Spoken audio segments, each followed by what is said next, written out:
এই মাজা ভাঙ্গা কোমর ভাঙ্গা মেরুদণ্ডহীন উপদেষ্টা পরিষদ দিয়ে মোকাবেলা আসিফ নজরুলকে ভিলেন বানানোর জন্য চেষ্টা করা হচ্ছে ছাত্রদের। আসসালামু আলাইকুম প্রিয় দর্শক, আজকের ভিডিওটা খুবই গুরুত্বপূর্ণ। ভিডিও শেষে গুরুত্বপূর্ণ আলোচনা করা হবে। চলুন সরাসরি ভিডিওতে।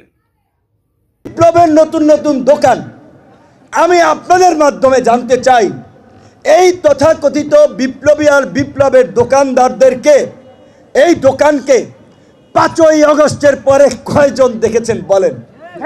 এই গত 16 বছরে, এই 5ই আগস্টের পূর্বে গত 16 বছরে 16টা লাইন ফেসবুকে একটা পোস্ট পাইবেন হাসিনার বিরুদ্ধে, হাসিনাদের বিরুদ্ধে। আমরা 2018 সাল থেকে হাসিনার বিরুদ্ধে দাঁড়িয়েছিলাম। হাসিনার তখ্তে তাউসকে তছনছ করে দিয়ে তাকে নাকে খত দিতে বাধ্য করেছিলাম। 18 সালে ছাত্রদের কাছে পরাস্ত করেছি এবং ওই যে আমরা রাষ্ট্র সংস্কারের যে আওয়াজ তুলেছি, রাষ্ট্র সংস্কারে ফ্যাসিবাদের পতন ঘটিয়েছি। অবশ্যই এখন একটা উন্মুক্ত পরিবেশ, সবাই রাজনীতি করবে, মানুষের মধ্যে সচেতনতা তৈরি হোক, ভালো মানুষ নেতৃত্বে আসুক, আমরাও চাই। কিন্তু ইতিহাস বিকৃত করে অন্যদেরকে অবমূল্যায়ন অবজ্ঞা করে এই তথাকথিত বিপ্লবী এবং বিপ্লবের দোকানদারদের বিরুদ্ধে আপনাদের সতর্ক সচেতন থাকতে হবে। আসিফ নজরুল সাহেবকে আপনারা চিনেন। গত 16 বছরে প্রত্যেকটি আন্দোলন সংগ্রামে মানুষের পাশে ছিলেন। বিশ্ববিদ্যালয়ে যখন আমরা আক্রান্ত হয়েছি আমাদের পাশে দাঁড়িয়েছেন। আজকে এই দু একজন ইউটিউবার রগে চটচটে টকটকে বিভিন্ন কথার কাটকপি পেস্ট বানিয়ে আসিফ নজরুল ভারতের দালাল, আসিফ নজরুল এই করে সেই করে, আসিফ নজরুলকে ভিলেন বানানোর জন্য চেষ্টা করা হচ্ছে। ব্যর্থতা এই সরকারের অনেক উপদেষ্টার, কাউরে নিয়ে আলোচনা নাই।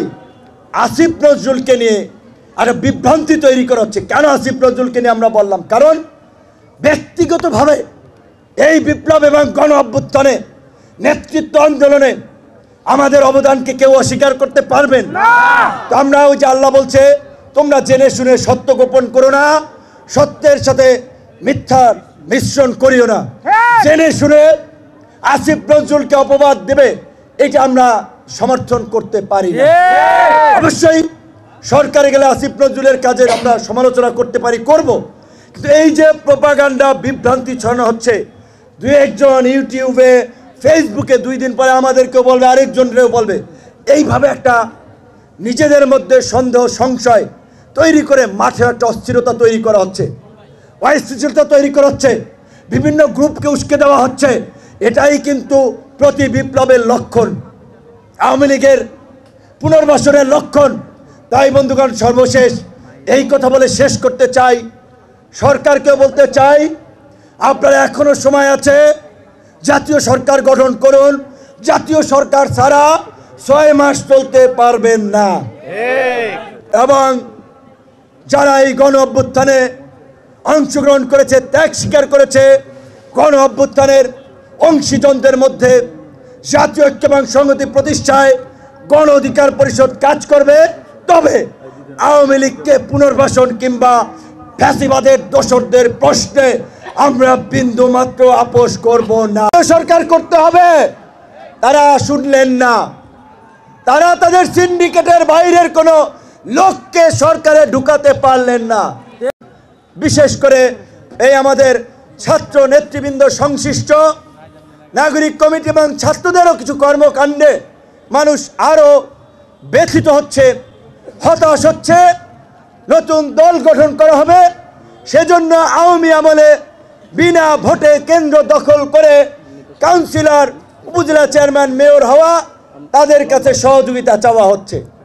তো এই ছাত্র জনতার বুকে যারা গুলি চালালো, ফ্যাসিস্ট হাসিনাকে যারা বিনা ভোটে কেন্দ্র দখল করে নির্বাচনে বৈধতা দিয়ে ক্ষমতায় রাখলো, তারা যদি আবার দায়িত্ব ফিরে পায়, এই সরকার আমলে দায়িত্ব পায়, দায়িত্ব পালন করে, এইটা বিপ্লবের সাথে প্রহসন হবে।